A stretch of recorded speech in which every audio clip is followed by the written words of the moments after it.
Ya. Vamos a tener la segunda parte de, estamos viendo lo que es profetas mayores, ¿cierto? ¿Se Sí, acuerdan? Profetas mayores. Estuvimos sí, viendo lo que era vimos lo que era el profetismo, lo que era un profeta, ¿cierto? ¿Cuál era la función profética? Eh, Vimos que también que era un profeta, ya un nabí, ¿cierto? Uno que hablaba en nombre de Dios. Vimos lo que eran los oráculos de los profetas, ¿se acuerdan? Que eran cuando decía, vino a mí palabra del Señor y dijo el profeta lo siguiente, ¿cierto? Eso sí, ujú. eso se llamaban oráculos en esos tiempos. Claro, Dios hablaba directo con el profeta. Exacto. Dios hablaba directamente hacia ellos. Entonces ellos transmitían básicamente lo que Dios les decía, ¿no? ¿Ya? Ujú. Era un tiempo, un contexto de crisis religiosa, un contexto de crisis moral, ¿cierto? Un contexto político de las invasiones, principalmente invasiones tanto para el norte como para el sur. El norte, ¿cierto? ¿Se acuerdan que era Israel del norte con su capital Samaria? Y Sí, Israel del sur, Israel, perdón, con su capital Judea, ¿ya? Judá. Entonces, ambas naciones sufrieron lo que fue la invasión de las diferentes civilizaciones de ese tiempo, tanto por los asirios en el norte como también con Babilonia, ¿cierto?, en el sur. Entonces, los profetas nacen precisamente, unos son preexílicos, ¿cierto?, antes del exilio, anunciando la caída de Jerusalén o del norte. Algunos están en el cautiverio, ya como es el caso de Daniel y como es el caso también de Ezequiel, que lo vamos a ver hoy día, y algunos que son ya post-exilio. Entonces, esa es como la división un poco de los profetas mayores, ¿ya? Entonces, hoy día lo que vamos a tratar de ver va a ser vamos a ver a Ezequiel y a Daniel, ¿ya? A Ezequiel y Daniel. Esos son los dos profetas que vamos a ver hoy día. Quiénes eran estos profetas? ¿Ya? ¿Quién era Daniel? ¿Quién era Ezequiel? ¿Cuáles eran los grandes temas de Daniel y los grandes temas de Ezequiel? ¿Ya? ¿Cuáles fueron los reyes que estuvieron en el contexto de Ezequiel y de Daniel? Entonces, la idea es poder ver eso y profundizar un poquito respecto a los profetas. Ya, así que denme un segundito, voy a compartir pantalla para que podamos comenzar. Eh, Vamos a ver entonces lo que es los profetas mayores, la segunda parte. ¿Ya? Espérenme. ¿Ya?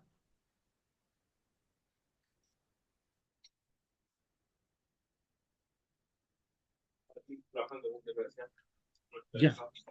Entonces, vamos a compartir pantalla. Ya. Profetas mayores, ya vimos entonces que hora es 10 para las 9, ya. 5 minutos de repaso solamente para que no nos demoremos tanto. Profetas mayores, vimos, ¿cierto?, la introducción a los profetas mayores. Eh, Vimos lo que es que incluían a Isaías, Jeremías, Ezequiel y Daniel, ya. Lamentaciones incorpora Jeremías, ya. Son las lamentaciones del profeta Jeremías. La época histórica, principalmente siglo octavo al siglo sexto antes de Cristo, ¿cierto? Durante los reinos de Israel y Judá. Recuerden que cuando hablamos de Israel, hablamos de qué Israel? Del norte, ¿cierto? Israel del norte. Mayormente cuando se habla, los profetas hablan del sur, hablan de Jerusalén, más allá, más que Israel. Para ellos Israel es el norte y Jerusalén es el sur, ¿ya? Vimos la situación política, invasión de Asiria y caída del norte, ¿cierto? Invaden el imperio de Asiria y también está la destrucción de Jerusalén y el exilio de Babilonia. Ahí tenemos la situación política. En cuanto a las relaciones internacionales, ¿cierto? Los impactos de estos tres grandes gigantes de guerra como es Asiria, Babilonia y Persia. ¿Ya? ¿Qué más? Vimos aquí, ¿cierto? Una cronología más o menos sobre lo que eran en este caso, la cronología de los profetas, ¿ya? Desde el 900 desde el 850 antes de Cristo, aparece ya Abdías, Joel, Jonás, Amós, Osea, Isaías, ya aquí la cautividad de los 70 años, ya en la cautividad de los 70 años, si se dan cuenta, está Jeremías, está Ezequiel y está Daniel, ¿ya? Ahí está Ezequiel y está Daniel. Ambos que vamos a ver hoy día están en el cautiverio, ya están en el cautiverio. Ya después, ya eso también es muy parecido, similar a lo que vimos anteriormente. Vimos Isaías, ¿se acuerdan, cierto, de Isaías? El profeta Isaías. Vimos su contexto histórico. eh, durante los reinados de Usías, Jotam, Acaz. Está la expansión del imperio asirio. Esto es un repaso nomás, ya. Esto después hoy día yo se lo mando al WhatsApp de la iglesia. Vimos Isaías 6. ¿Se acuerdan de Isaías 6, del llamado de Isaías, cierto?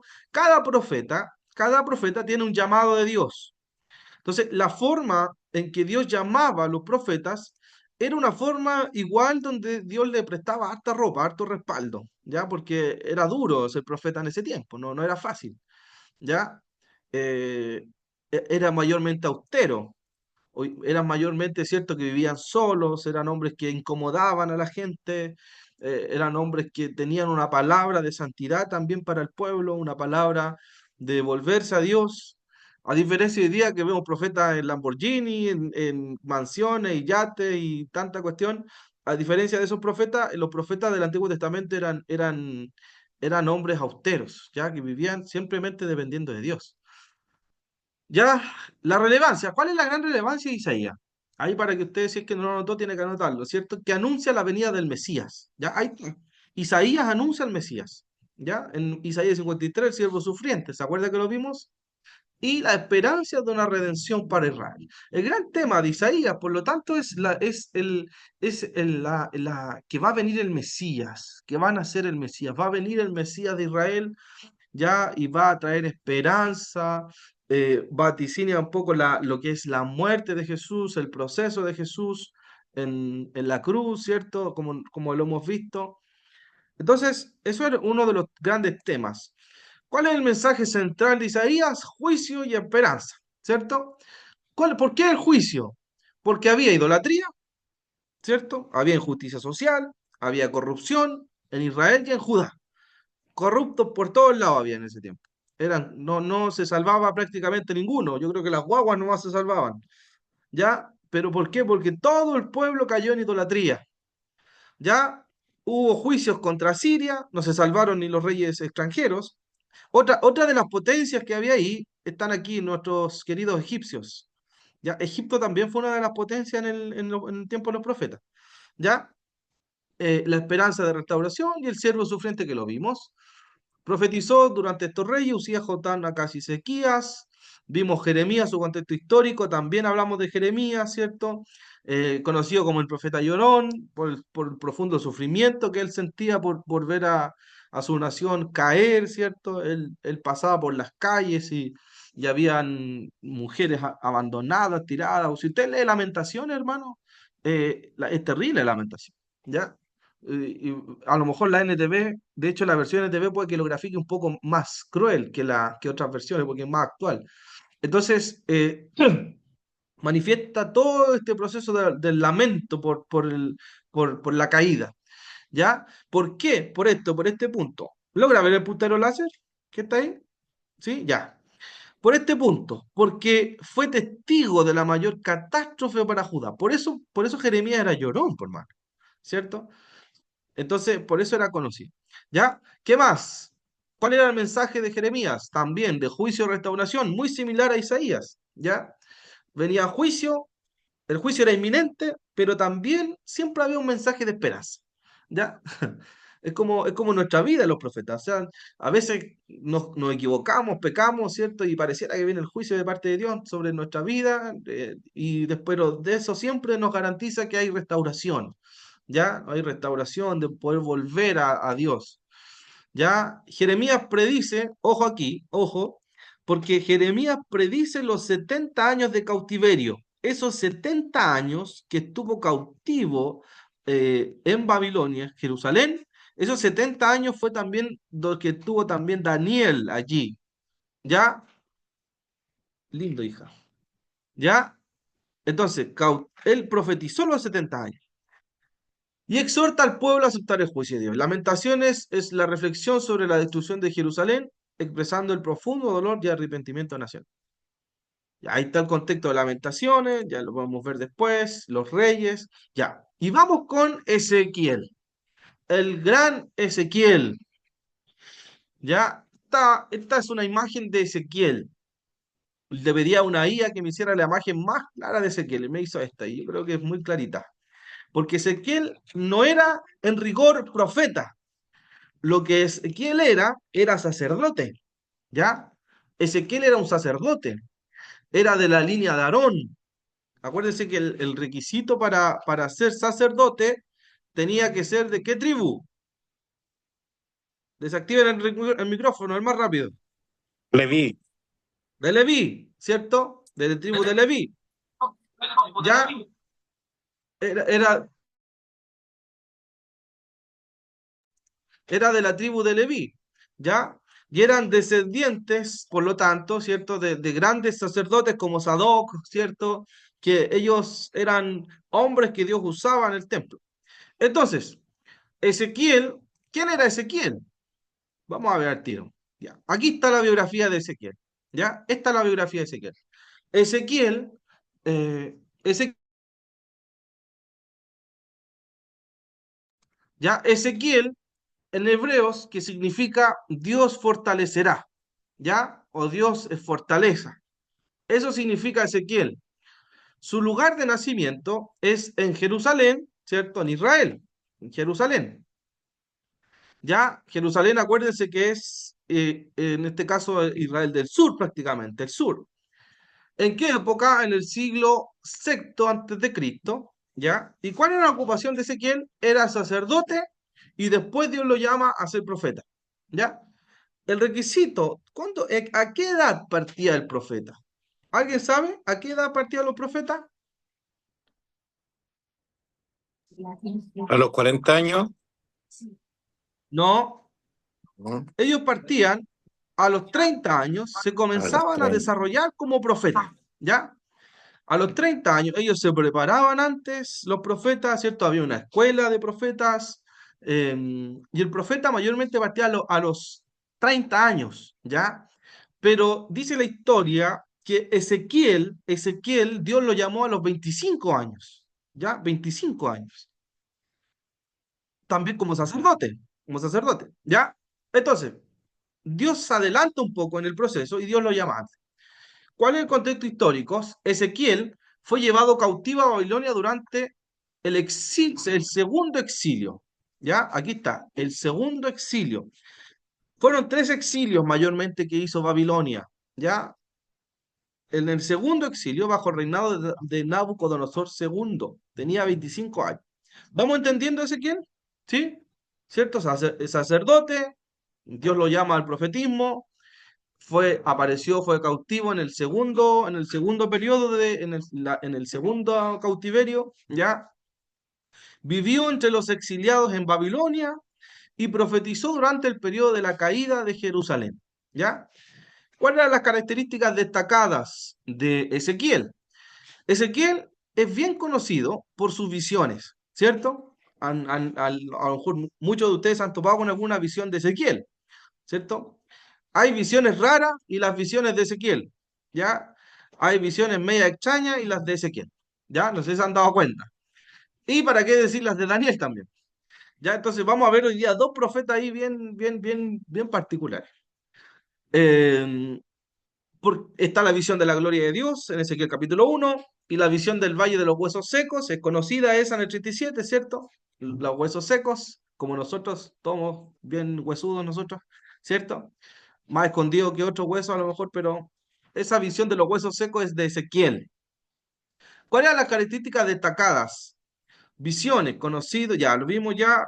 ¿Cuál es el mensaje? Nuevamente, juicio y restauración, ¿ya?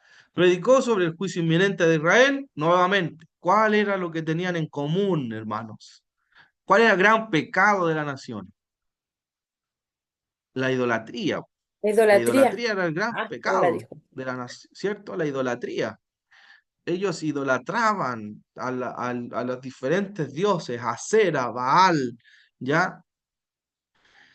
¿Cuál era el rol y ministerio de Ezequiel? Fue llamado para ser un atalaya, ¿ya? Un vigilante, no un testigo de Jehová, un atalaya, un vigilante real, para advertir al pueblo sobre el pecado y el juicio. Y su ministerio incluyó palabras consuelo, esperanza, anunciando un futuro nuevo para Israel y una promesa de un nuevo pacto.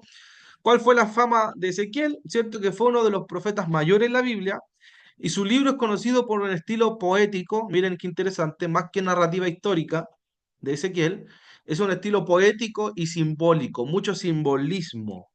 El gran error que podemos cometer acercando a la interpretación de Ezequiel es que sea literal. Recuerden que hay muchos símbolos en los profetas, ¿ya? Hay mucho simbolismo.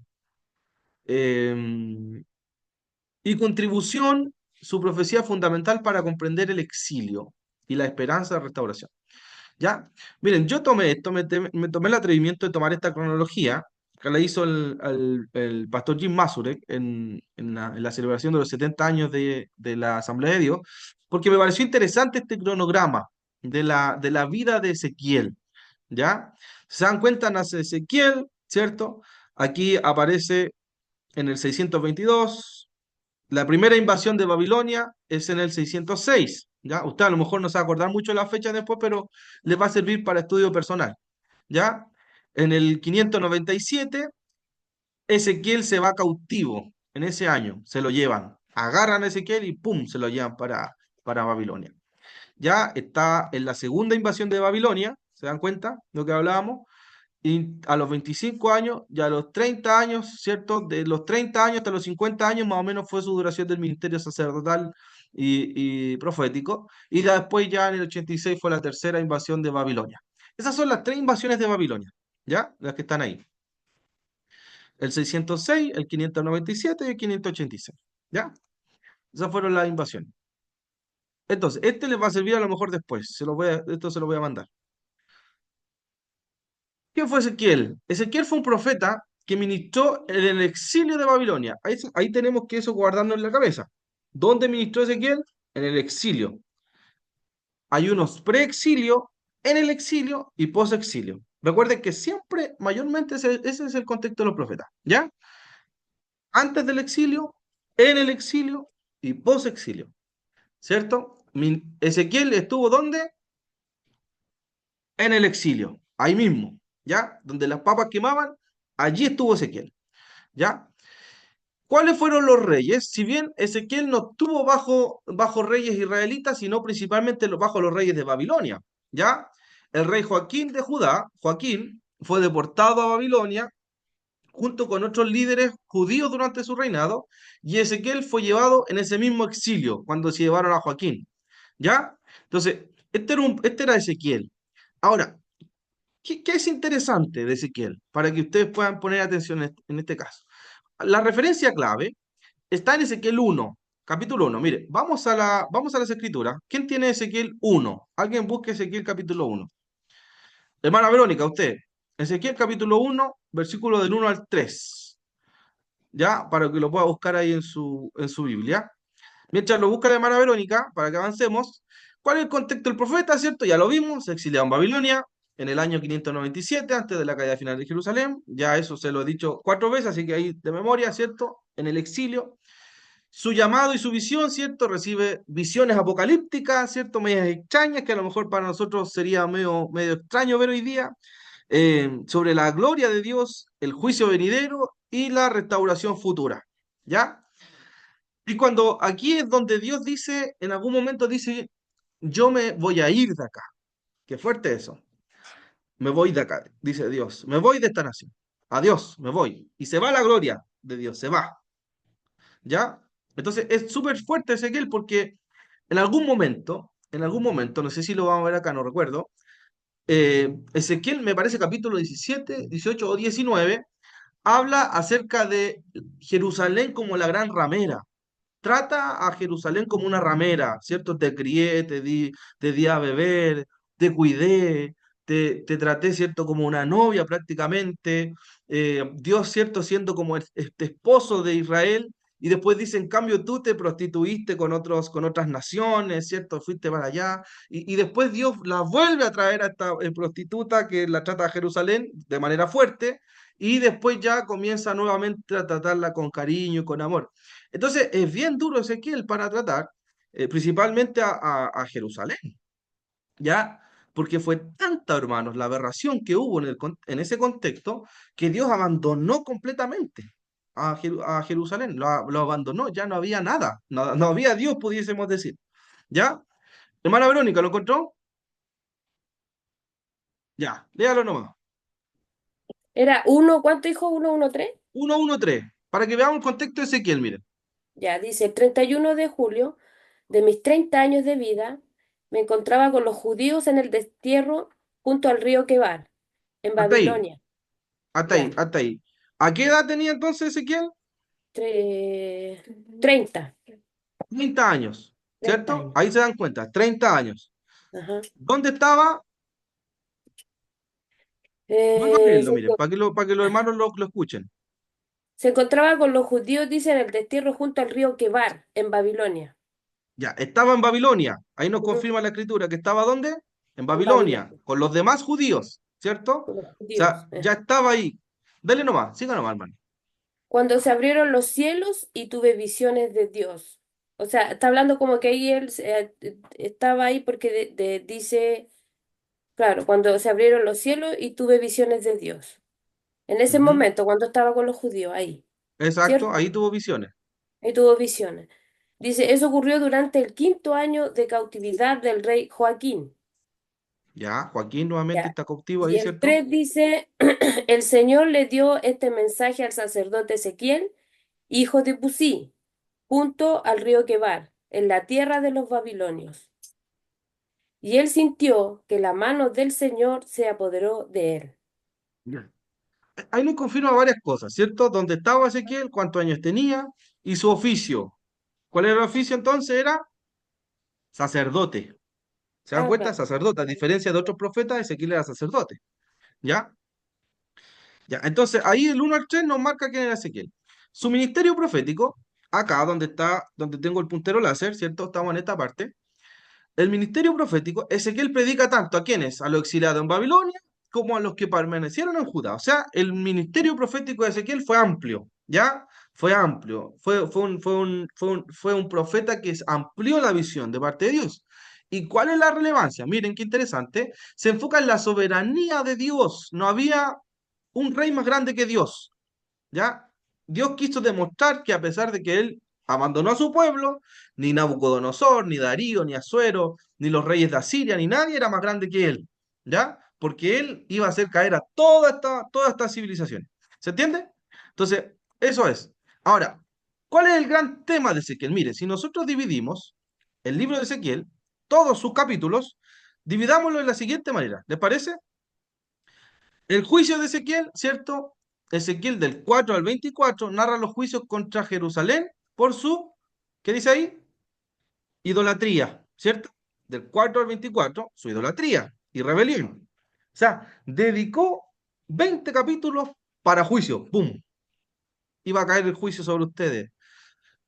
Después, del 25 al 32, si nosotros damos cuenta, este juicio se expande, se amplía hacia Amón, Moab, Edom y otras naciones, ¿ya? O sea, el juicio se expande no solamente para Jerusalén, sino para las otras naciones. Después de estos 32 capítulos de juicio, se dan cuenta, en el 33 al 48 ya aparece la futura restauración de Israel, ¿cierto? La gloriosa revelación que tuvo Ezequiel, renovación del templo. Hay dos capítulos más o menos aproximadamente donde Dios les da las dimensiones de todo lo que iba a ser, ¿cierto? El tamaño del templo, cómo iba a ser esta nueva restauración. Entonces ahí viene ya lo hermoso. Y el de Ezequiel del 40 al 48 describe la visión del templo ya restaurado. Entonces, ¿qué es lo que tienen que entender ustedes, hermanos? ¿Ya? No es necesario ser teólogos para entender esto, ustedes lo manejan muy bien. Usted tiene que entender que en Ezequiel el propósito es la gloria de Dios abandona a Israel, ¿cierto? Abandona a Israel por la idolatría, por la rebelión, y después la gloria de Dios vuelve. ¿Ya? Entonces, la gloria de Dios va a volver, va a restaurar a Jerusalén. Eso es lo que usted tiene que entender. Cuando usted quiera dar un devocional, cuando usted quiera dar un tema en las mujeres, los varones, los niños, donde usted enseñe, tiene que entender eso. Si Dios le dice, ¿sabe que usted, sabe que te inspira a ti, hermana Alicia o Luca o Diego? Habla sobre Ezequiel. Ya, vamos a hablar sobre Ezequiel. ¿De qué era Ezequiel? Ah, ya me acuerdo. Ezequiel era que, cierto, la gloria de Dios se iba, había una nación en crisis, había una nación con conflicto religioso, moral, pero en algún momento está la restauración. Entonces, esto a ustedes les va a servir para situarse dónde está Ezequiel. ¿Ya? Desarrollemos un poco más. ¿Les parece? ¿Vamos bien, hermanos? ¿Sí? ¿O estamos ahí medio tembleque? ¿No? Estamos bien. Ok. Entonces, desarrollemos un poquito más. La gloria de Dios, ¿cierto? El libro de Ezequiel, la gloria de Dios. Aquí hay grandes temas. Si se dan cuenta, del capítulo 1, del 4 al 28, está toda la visión de la gloria de Dios y los seres vivientes. ¿Ya? No tengo mi Biblia acá, pero déjenme. Ah, ya, mi esposa, la NTV, la tuya, ¿ya? De Ezequiel, del 1 al 4 al 28 tenemos la visión de la gloria de Dios y los seres vivientes, ¿ya? ¿Se acuerdan? Escuchar, de hecho parece que hay hasta canciones sobre los cuatro seres vivientes y todo el asunto de las visiones, ¿cierto? Y profecías sobre gracias, amor, sobre los seres vivientes. Miren, Ezequiel, capítulo 1, es muy similar a lo que le da nuestra hermana Verónica. ¿Están con su escritura ahí, cierto, hermano? ¿Sí? Todos con la escritura. Acuérdense que es un libro, es una enseñanza bíblica, así que tenemos que estar con la Biblia. Primero del pastor en adelante, ¿ven lo que me pasa a mí? Ya, dice, desde el 4 dice, mientras miraba, voy a leerlo rapidito, ya, porque son hartos versículos, pero ay, vamos a, espérenme, que se me pasó para allá. Un- Ahí sí, me pasó una chiquitita y me corrió aquí el computador. Ahí sí, ya. Dice, mientras miraba el 4 vi una gran tormenta que venía del norte, empujando una nube enorme que resplandecía con relámpago y brillaba con una luz radiante. Dentro de la nube había fuego. En medio del fuego resplandecía algo que parecía como de ámbar reluciente. Del centro de la nube salieron cuatro seres vivientes que parecían humanos. Ahí tenemos un simbolismo, cuatro seres vivientes, ¿cierto? Em, Solo que cada uno tenía cuatro caras y cuatro alas. ¿Qué harían ustedes si se toman con una visión así en la noche? ¿Cierto? Complicado.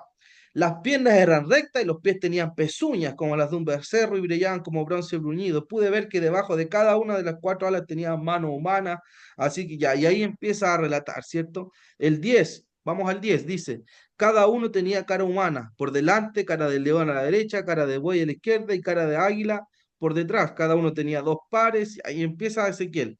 El 15, mientras miraba a esos seres vivientes, vi junto a ellos cuatro ruedas que tocaban el suelo, a cada uno le correspondía una rueda, las ruedas brillaban como si fuera de berilo, las cuatro ruedas se parecían y estaban hechas de sí misma manera, que giraban en forma transversal. Los seres podían avanzar de frente, cualquiera de las cuatro direcciones, sin girar mientras se movían. ¿Qué más? A ver, el 23. Por debajo de esa superficie, dos alas de cada ser viviente se extendían para tocar la ala del otro, y cada uno tenía cuatro alas, dos alas que le cubrían el cuerpo. Cuando volaban, el ruido de las alas me sonaba como olas que rompen contra la costa a la voz del Todopoderoso, o los gritos de un potente ejército cuando se tuvieron bajar alas. Ya, el 25, mientras permanecían de pie con las alas bajas, se oyó una voz más allá de la superficie de cristal que estaba encima de ellos. Entonces, todo ese simbolismo de Ezequiel nos reflejan, ¿cierto? Un poco la visión sobre la gloria de Dios, ¿ya? Si se dan cuenta, la visión que tiene Ezequiel es muy similar a la que sale en Isaías capítulo 6, ¿se acuerdan? Cuando una mano puso, ¿cierto? Puso una mano Dios sobre mi boca y todo el asunto. Esas son visiones que Dios se manifestaba a los profetas de manera simbólica. ¿Se entiende? Simbólica.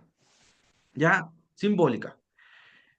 ¿Qué más? El segundo tema está en Ezequiel capítulo 10. Vamos a Ezequiel capítulo 10. Miren, dice 10:18. Este es clave, porque aquí parte un poquito lo que es el juicio de Dios, el 18 y el 19. El 18 dice, luego la gloria del Señor salió de la entrada del templo y se sostenía en el aire por encima de los querubines. Entonces, mientras yo observaba, los querubines volaron con sus ruedas a la puerta oriental del templo del Señor, y la gloria de Israel se sostenía en el aire por encima de ellos. ¿Ya? O sea, la gloria de Dios, dice acá, salió de la entrada del templo. Ya la gloria de Dios parece que empieza a salir de acá. Si bien es simbólico, porque ellos entendían, ¿dónde estaba la gloria de Dios en el Antiguo Testamento? ¿Se acuerda alguien? En el arca, dijo la nave. En el templo. En el templo, ¿cierto? ¿Qué oficio tenía Ezequiel? Sacerdote. Pregunta de examen. ¿Qué otro que conteste? ¿Qué oficio tenía Ezequiel? Lo vimos recién. 1, 2, 3, 4, 5. ¿Cuál era? Sacerdote, Sacerdote. ¿Quién dijo? Hermana Alicia. ¿Cierto? sacerdote, Sacerdote, sí. acuérdense, hermano. Eso es principal. Tienen que recordarse de eso. Ezequiel era sacerdote. Por lo tanto, la mejor forma que Dios podía revelarle a Ezequiel todas las visiones era como sacerdote. Por eso que las visiones eran en el templo, ¿cierto? La restauración del templo, el juicio sobre el templo, porque era sacerdote. ¿Ya? Si yo soy albañil, Dios se va a revelar a mí como profeta con elementos de albañil a lo mejor, porque Dios utiliza eso. ¿Ya? Entonces, el gran tema, la gloria de Dios, segundo tema, estamos acá. El juicio sobre la gloria de Dios abandona el templo. El juicio sobre Israel y las naciones, en Ezequiel capítulo 5, ¿ya? Vayan marcando ahí en su Biblia. Ezequiel capítulo 5 está el juicio sobre las naciones, ¿ya? El juicio de Dios sobre Jerusalén. Capítulo 5, versículo 5 al 17. El juicio contra Amón, la nación de Amón, está en Ezequiel 25.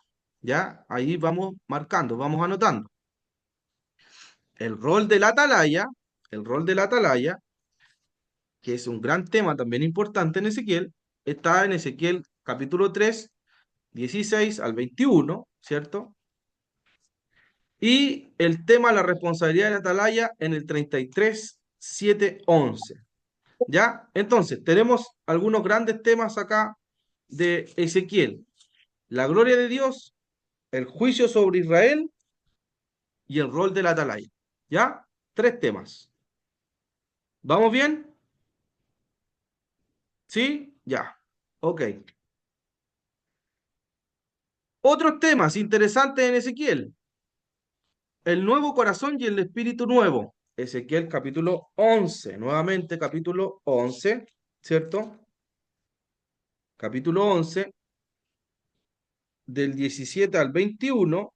Dice, yo el Señor soberano los reuniré de entre las naciones a donde fueron esparcidos y les daré una vez más el territorio de Israel. ¿Qué está diciendo Dios, cierto? Que va a unir nuevamente a la nación. ¿Ya? Cuando los israelitas regresen a su patria, quitarán todo rastro de sus imágenes repugnantes y sus ídolos detestables. 11:19. Les daré integridad de corazón y pondré un espíritu nuevo dentro de ellos. Miren qué interesante. Les quitaré su terco corazón de piedra y les daré un corazón tierno y receptivo. ¿Ya? ¿Se dan cuenta? O sea, les da un nuevo corazón, está diciendo Dios. ¿Ya? Segundo tema. Ya estamos en el cuarto tema. El valle de los huesos secos. ¿Ya? Otro tema. El valle de los huesos secos. La visión del Valle de los Huesos Secos y la restauración de Israel. Allí está en el capítulo 37. ¿Ya? Eso lo ve usted si quiere, lo puede estudiar. Vayan, si quieren, después van estudiando por tema, van profundizando más.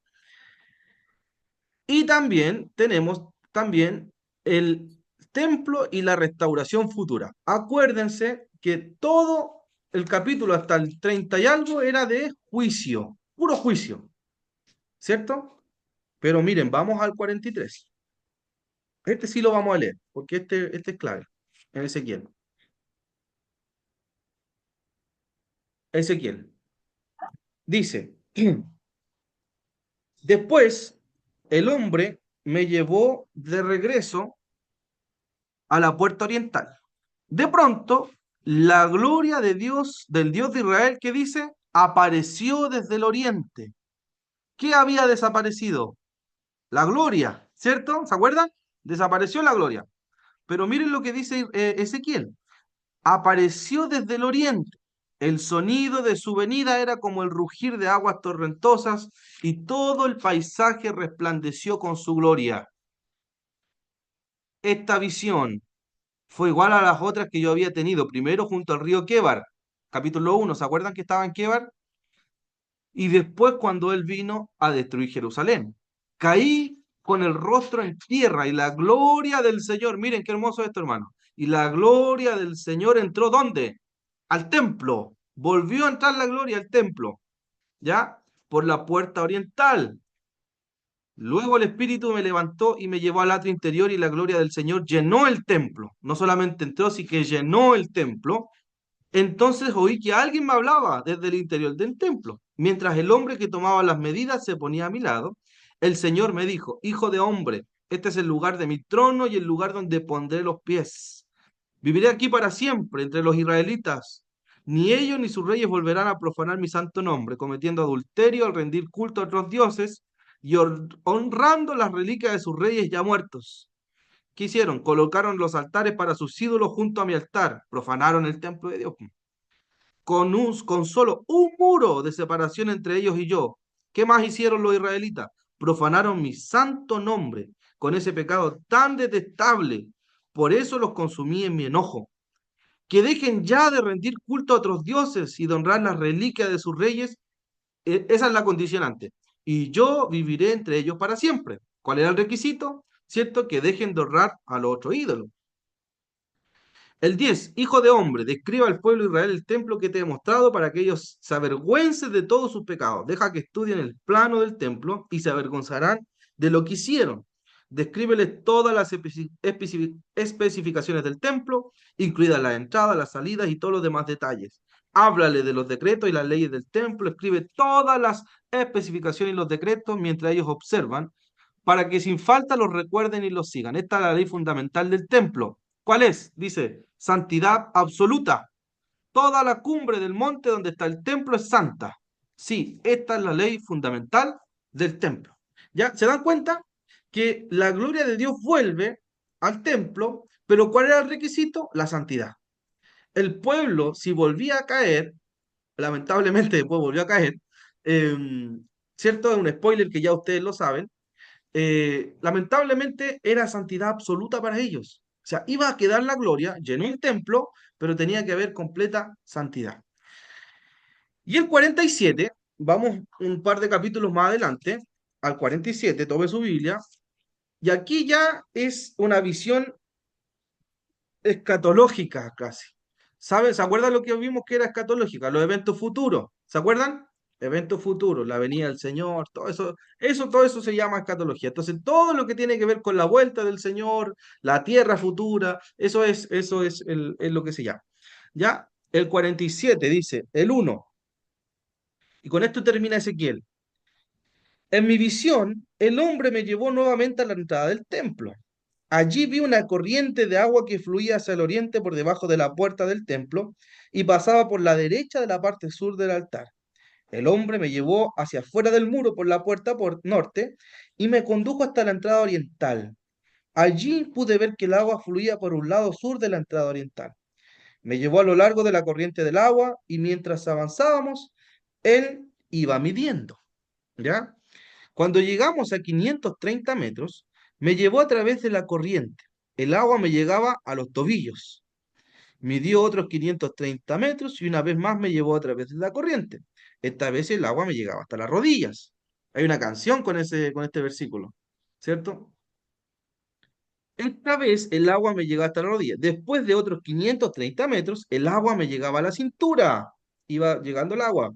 Luego me dio otros 530 metros y el río ya era demasiado profundo para cruzarlo caminando.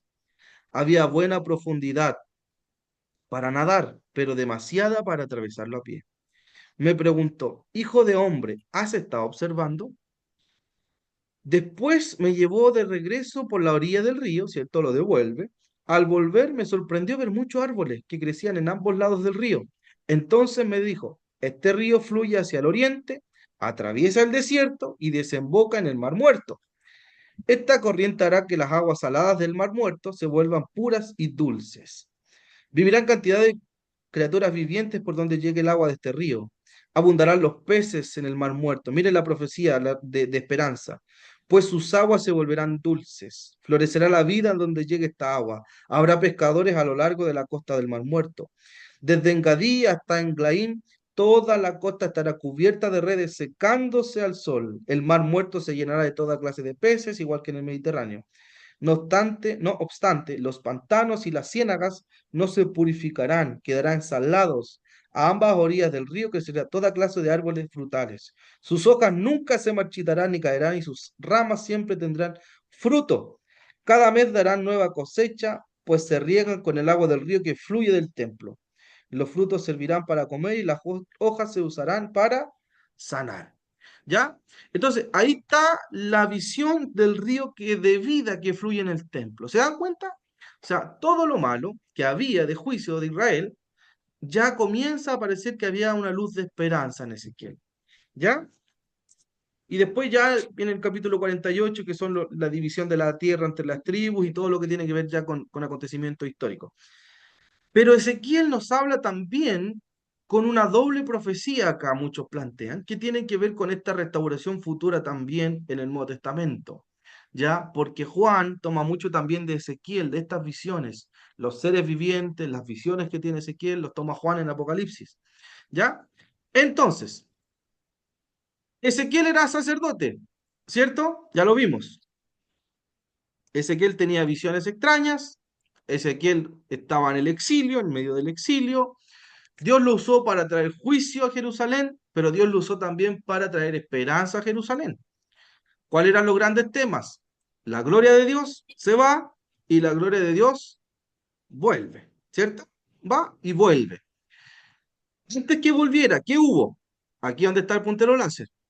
Juicio sobre Israel y las naciones, juicio sobre Jerusalén, juicio sobre Amón, juicio sobre todo, juicio para todos lados, ¿ya? ¿Cierto? Juicio para todo. El que se cruzara había juicio. Después, el rol del atalaya. ¿Cuál era el rol del atalaya? Un vigilante. Dios lo llama a Ezequiel para que después sea vigilante, que esté atento. Empieza la esperanza, ¿cierto? En el capítulo ya el corazón nuevo, le dará un espíritu nuevo, ¿cierto? Un espíritu blando, que estén más sensibles a lo que yo hablo, dice el Señor. El valle de los huesos secos, y después terminamos con el templo y la restauración futura. ¿Se dan cuenta? Entonces, eso es Ezequiel. Ahora, vamos a ver, nos queda un ratito más para que terminemos. Veamos a Daniel, con el libro de Daniel. ¿Quedó claro con Ezequiel? ¿Preguntas, dudas o comentarios? Si no hay, avanzamos con Daniel. ¿Ya? 3, 2, 1. Avanzamos con Daniel. Hermana Verónica. No, quería como que me explicaras en sí qué es lo que es una Sí, visión. ¿Qué es lo que es una visión? Así como, ya. es que no Excelente. entiendo. Una visión es cuando Dios se revela a un profeta, principal porque estamos en el contexto de los profetas, Dios se revela con simbolismos, ¿ya? Donde Dios le muestra a ellos, ¿cierto? A través de simbolismos a un evento futuro o algo que está ocurriendo en el presente, ¿ya? Por eso dice, yo tuve una visión y vi estos cuatro seres vivientes, ¿ya? Los vio, eso es una visión. Dios se manifestaba al hombre a través de este tipo de lenguaje, ¿ya?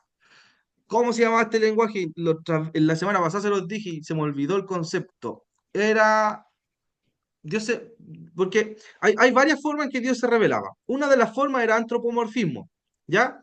Anoten ahí, Es antropomorfismo. es con Z la palabra. Zooformismo. ¿O no? Teofanía, Ah, ya, sí. ¿Cómo? teofanía, Con manifestación de Dios teofanías. por Eso medio de era lo que yo visiones y necesitaba. Ah, ya. símbolos. Es que hay una Ese, palabra teofanías. que también yo la explicó el profesor que se llama como cuando te compara el Señor con los animalitos. Harta, es zooformismo, algo así parece. Ya, sí. Lo que pasa es que hay diferentes formas en que Dios se muestra. Claro. Teofanías, con estas visiones. Antropomorfismo, cuando dicen la mano de Dios me tocó. ¿Dios tiene manos? Mm, No tiene manos, no, porque es espíritu. Pero la forma, ¿cierto?, que ellos lo entendían a Dios en forma humana no, po. era El antropomorfismo. Espíritu Dios.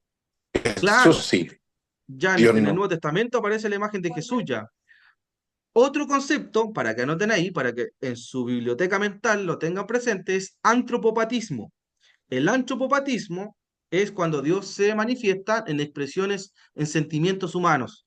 Y se dolió Dios, y se entristeció Dios, y se enojó Dios, ¿cierto? Son emociones humanas. Eso se llama antropopatismo, ¿ya? Usted dirá, y eso está como para hablar en lengua, pero igual le va a servir, en algún momento va a servir, ¿ya? Antropomorfismo, antropopatismo, eh, teofanía, ¿cierto? Diferentes formas. Eso es, mami, una visión, ¿ya? Ya, vamos con Daniel para que avancemos. Vamos con Daniel. Aquí está el profeta Daniel, ¿ven? Hermoso Daniel. Si yo me saqué una foto ahí, me puse ahí un poquito con el pelo blanco nomás en la foto. ¿Ya? Daniel. ¿Quién era Daniel?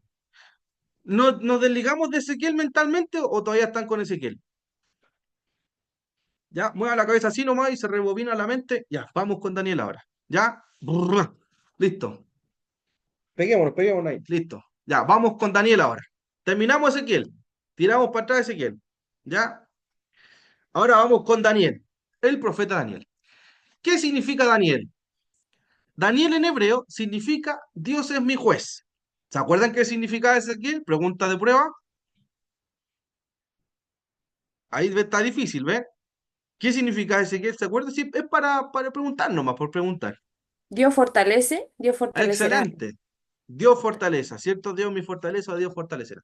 Daniel significa Dios es mi juez. ¿Dónde nace Daniel? En Judá, ¿cierto? En su época, el siglo sexto también antes de Cristo. A diferencia de Ezequiel, Daniel era profeta, ¿cierto? Era estadista y era consejero de los reyes babilonios y persas. Miren esta diferencia. Ezequiel estaba con los exiliados, estaba con el pueblo allí, ¿cierto? Sufriendo, profetizando en medio del exilio. Y Daniel, a diferencia de Ezequiel, Daniel estaba ¿dónde? Con los reyes. Tenía otro estatus en el contexto del exilio. Aunque los dos estaban en el exilio, eran totalmente diferentes donde Dios los usa. Dios estaba usando a Ezequiel por un lado y a Daniel por otro lado. ¿Ya?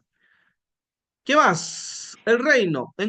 Daniel fue exiliado durante los reinados de Nabucodonosor y Darío, ¿ya? El persa. Era del linaje noble de Judá, descendiente de reyes o nobles israelitas. ¿Se dan cuenta? Cambia un poquito el tema social allí. Es deportado a Babilonia en la primera invasión babilónica. Pregunta de prueba nuevamente, se la voy a preguntar. ¿En qué invasión fue capturado Ezequiel?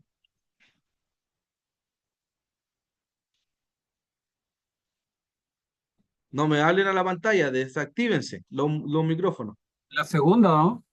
En la segunda, excelente. En la segunda. Ezequiel fue en la segunda y Daniel es en la primera. Acuérdense que hubieron tres deportaciones de Babilonia.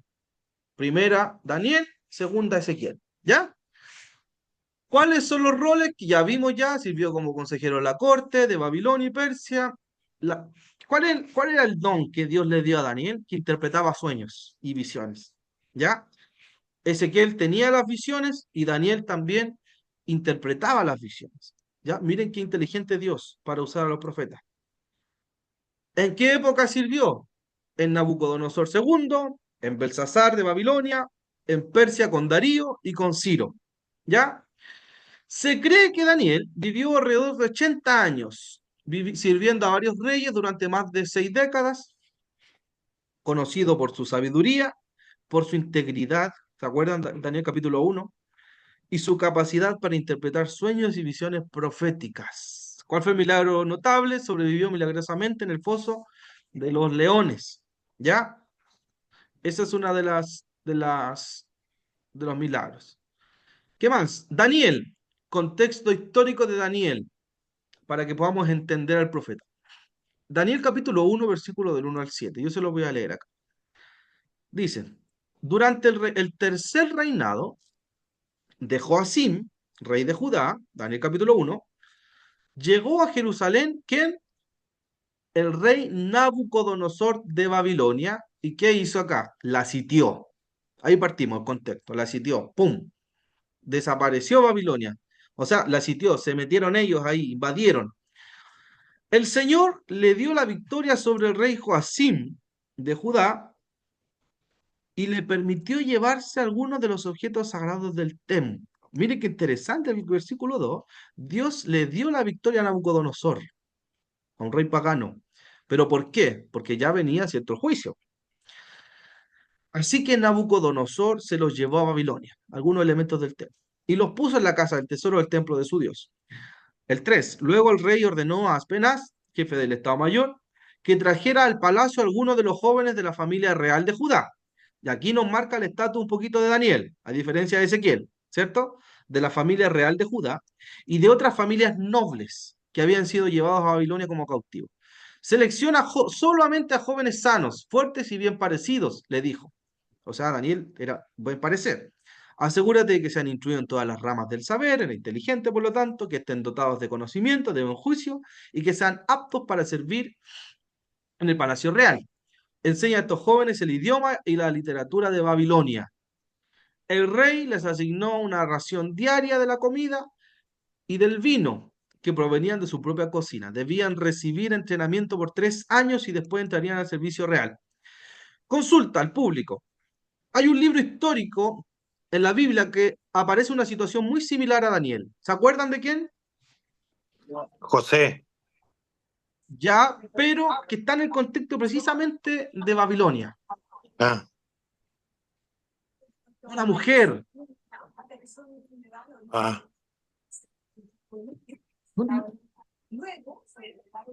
Esther, ¿Cómo? Esther, Esther, es muy similar a Esther, lo de Daniel. Acuérdense que Esther también tenía buen parecer, ¿cierto? ¿Y cuál era el rey que estaba en el contexto de Esther? Asuero, Sí, eso era. el rey Asuero, ¿ya? Por lo tanto, lo que hacían los de Babilonia era que deportaban, elegían a los hombres y mujeres más bellos de ese tiempo, ¿ya? O sea, si usted no era deportado por Babilonia, por algo era, ¿cierto? Porque elegían a los más inteligentes y a los más bonitos, o a las más bonitas, ¿ya? Imagínense los amigos que Nos quedaron quedamos allá, todos. los quedamos todos en Babilonia, ¿cierto? Ahora, eran inteligentes en ese tiempo, o sea, se llevaban hombres que sabían, que eran inteligentes, ¿cierto? Y yo creo que si yo saco cálculo, debería ser como para mantener la raza, ¿cierto? Como lo que hacemos nosotros de repente, para mantener la raza ahí, ¿ya? Una raza noble, leal, ¿cierto? Listo, ya, dejemos de soñar. El 6 dice, Daniel, Ananías, Misael y Azarías fueron 4 de los jóvenes seleccionados, todos de la tribu de Judá. El jefe del Estado Mayor les dio nuevos nombres babilónicos. Aquí le cambiaron los nombres, le pusieron nombres de Babilonia. A Daniel lo llamó Belsasar, a Ananías lo llamó Sadrach, a Misael lo llamó Mesac y a Azarías lo llamó Abednego. ¿Ya? Entonces, ahí tenemos, hermanos queridos, el contexto de Daniel. ¿Ya? Daniel lo sacan y se lo llevan a Babilonia, ¿cierto? Como alguien bonito, de buen parecer, aprendió el idioma, aprendió, ¿cierto?, la literatura de Babilonia. Entonces, para entender a Daniel, tenemos que entender entonces a Babilonia, ¿o no? Porque nace en la cultura de Babilonia. Entonces, Daniel lo que escribe también es influenciado por Babilonia, ¿ya? Obviamente por la revelación de Dios. Avancemos. Autoría y lenguaje. El libro está escrito en hebreo y en arameo, lo que refleja tanto el contexto judío como babilónico. ¿Ya? Importante, el contexto siempre. Interesante. ¿Qué más? Visiones apocalípticas. Daniel se destaca por las visiones proféticas sobre el futuro de los imperios mundiales y el reino eterno de Dios. ¿Cuál es la relevancia de Daniel? Que Daniel es un ejemplo de fe y fidelidad en medio de la opresión babilónica. Eso es la parte pastoral que yo les puedo enseñar de Daniel. Daniel nos enseña que Dios siempre respalda a aquellos que se mantienen íntegros y fieles en el proceso, ¿cierto? Que no ceden ante la presión. Dios siempre se encargó de respaldar eso, ¿ya? Así que si usted está viviendo algo difícil hoy día, manténgase fiel e íntegro y Dios les va a respaldar. Amén. Entonces, eso nos enseña Daniel, ¿ya? A veces los procesos son difíciles. Piensen que Daniel estuvo lejos de su casa, lejos de su cultura, lejos de todas las tradiciones de su pueblo, pero aún así se mantuvo fiel e íntegro, ¿ya? Aquí tenemos, ¿cierto?, a Daniel y al imponente rey Nabucodonosor. Ya Nabucodonosor era temible, hermano, no era cualquier rey, ya era un rey temible, era un, era, era de temer Nabucodonosor, no era fácil. ¿Cuál es el mensaje central de Daniel? ¿Ya? Y aquí nos vamos a lo cototo, a lo bueno. Primero, soberanía de Dios. Igual que Ezequiel, ¿se acuerdan? Que Dios hizo humillar hasta Nabucodonosor. Ahí se las dejo. ¿Ya? Era tan fuerte Dios, mostró tanto su soberanía que Dios incluso hizo humillarse a Nabucodonosor. A través de sus historias personales, el horno de fuego, el foso de los leones, se muestra cómo Dios preserva a los fieles en medio de la persecución. ¿Ya? Es una enseñanza. Revelaciones sobre el fin de los tiempos, Daniel 7 al capítulo 12, contiene visiones sobre el futuro, el surgimiento de imperios nuevos, la victoria final del reino de Dios, ¿ya? Tema del reino eterno, ¿cierto? Daniel capítulo 2 de 44 a 45, profetiza sobre un reino que nunca será destruido, ¿ya? Daniel capítulo 2, 44.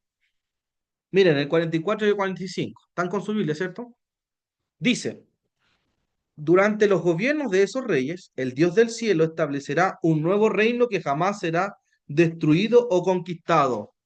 Consulta, ¿qué reino? Reino de Cristo. ¿Qué piensa el tiro? Reino Fuerte. ¿El de Babilonia? ¿No? ¿No? El reino de Jesucristo, de Dios. Excelente.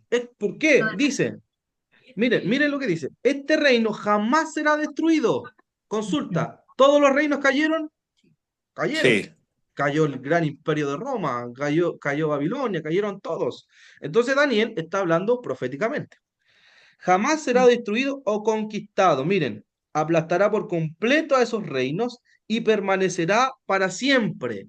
¿A quién se le profetiza que su reino permanecerá para siempre?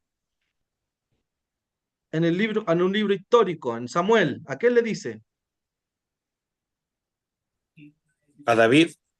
A David, ¿cierto? Y tu reino será para siempre. Pareciera que Daniel vuelve a interpretar ese texto y dice, este reino todavía no era el reino de David, habla del reino de Jesucristo. El 45. Ese es el significado de la roca cortada de la montaña, aunque no por manos humanas, que hizo pedazos la estatua de hierro, bronce, barro, plata y oro. El gran Dios estaba mostrando al rey lo que ocurriría al futuro. El sueño es verdadero y el significado seguro. ¿Ya? Entonces, la profecía de Daniel también nos habla sobre el reino de Cristo, ya que nunca será destruido, sobre el reino del Mesías, este reino mesiánico, ¿ya? ¿Y cuál es la aplicación espiritual de Daniel? La fidelidad de Dios en medio de la adversidad y confianza en el plan eterno. Interesante esto, Daniel fue llevado a Babilonia durante el primer exilio y sirvió en la corte de varios reyes extranjeros de Babilonia hasta el imperio medio persa. ¿Bajo qué rey estuvo Daniel? Ya lo vimos, ¿cierto? Nabucodonosor, Belsasar, Darío el Medo, Ciro el Grande. Ya, sobre esos reyes. Ya. Y aquí nos vamos a tratar de, a ver, ¿sí? Ya, con eso vamos a ir terminando ya para desarrollar un poquito más. Desarrollemos un poquito más la soberanía de Dios sobre las otras naciones. El tema, uno de los temas de Daniel, el sueño de Nabucodonosor sobre la estatua y su interpretación. Si ustedes van al capítulo donde estábamos y comiencen a ojear del capítulo del versículo 1 en adelante, ojeenlo nomás, vayan ojeando. ¿Ya? Si nosotros lo podemos resumir, aquí está el sueño de Nabucodonosor, ¿ya? El sueño del rey Nabucodonosor. Nabucodonosor ve una gran estatua con distintas partes hechas de material, ¿cierto? Primero, una cabeza de oro. Segundo, pecho y brazos de plata. Tercero, vientre y muslos de bronce. Piernas de hierro, pies de hierro y barro mezclados. ¿Cuál es la interpretación que da a todo esto? Que cada parte de la estatua representa reinos que sucederán en la historia, ¿cierto? La cabeza de oro, ¿cierto? Pone Daniel, representa el reino de Nabucodonosor, ¿ya? El imperio babilónico, el más glorioso. Los pechos y brazos de plata simboliza un segundo reino inferior comúnmente entendido como el imperio medo-persa. El vientre y los muslos de bronce representa el tercer reino, el imperio griego de Alejandro Magno. ¿Se acuerdan de Alejandro Magno? ¿Cierto? Al cual le damos gracias por tener el griego koiné, ¿ya? Que de ahí nace el Nuevo Testamento. Y que también era un poco narcisista y a todo le ponía Alejandría, ¿ya? Pero eso es, es parte de su narcisismo, ¿ya? Pero Alejandro Magno.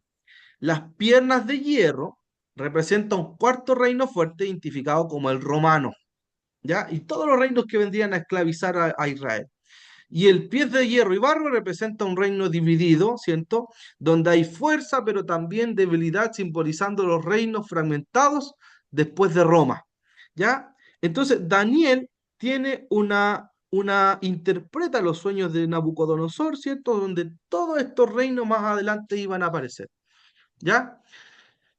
Y también, en el 4:28 al 37 nos muestra la humillación y restauración de Nabucodonosor, ¿ya? Sobre la soberanía de Dios y la otra nación. Miren, 28 al 37. Daniel es más cortito que Ezequiel, así que no es tan...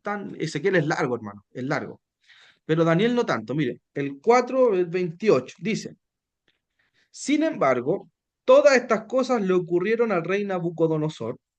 12 meses más tarde, el rey caminaba sobre la terraza del palacio real de Babilonia y mientras contemplaba la ciudad dijo: Miren esta grandiosa ciudad de Babilonia.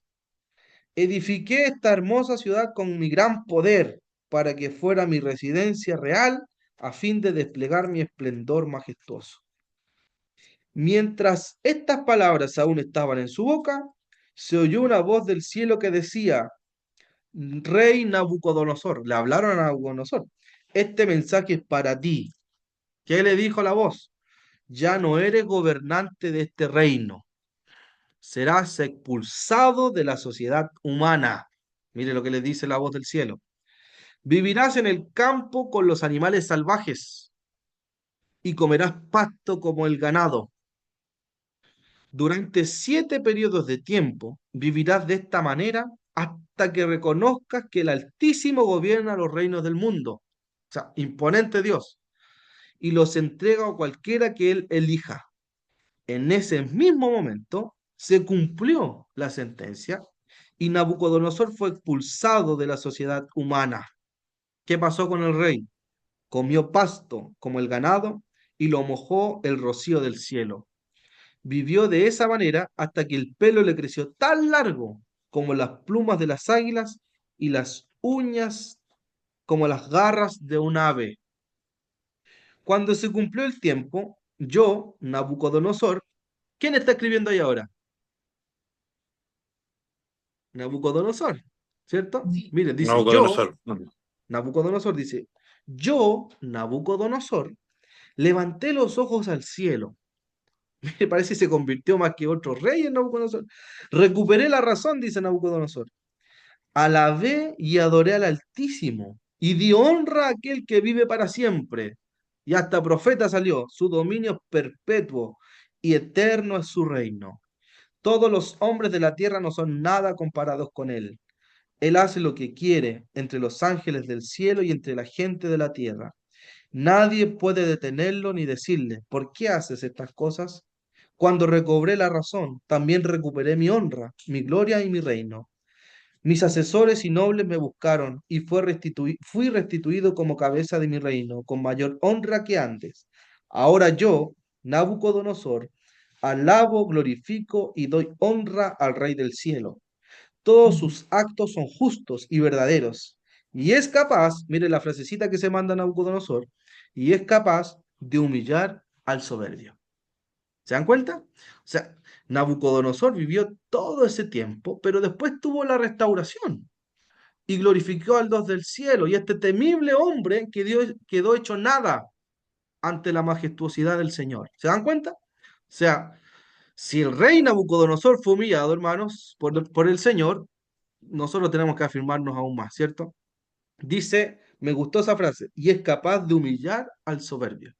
¿Ya? ¿Qué más? Avanzamos para ir terminando. Fidelidad a Dios en medio de la persecución. También, Daniel capítulo 3, ¿cierto? Versículo 13 al 30, los amigos de Daniel en el horno de fuego. Ya ustedes conocen esa historia. Y si no la conocen mucho, ahí están los pasajes bíblicos. Tenemos a Daniel en el foso de los leones, capítulo 6, versículo 10 al 23, ¿cierto? Como Dios lo liberó siempre a Daniel.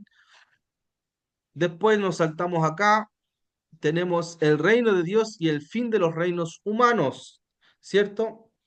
La roca que destruye, en este caso, la estatua, ¿cierto? El reino de Dios pasa a ser lo que es el reino de Dios, que destruye la estatua. Tenemos en Daniel 7, 13 al 14, del 26 al 27, tenemos acá la visión del Hijo del Hombre, Rey Eterno. Eh, Ahí me quiero detener un poquito. Vamos a Daniel capítulo 7.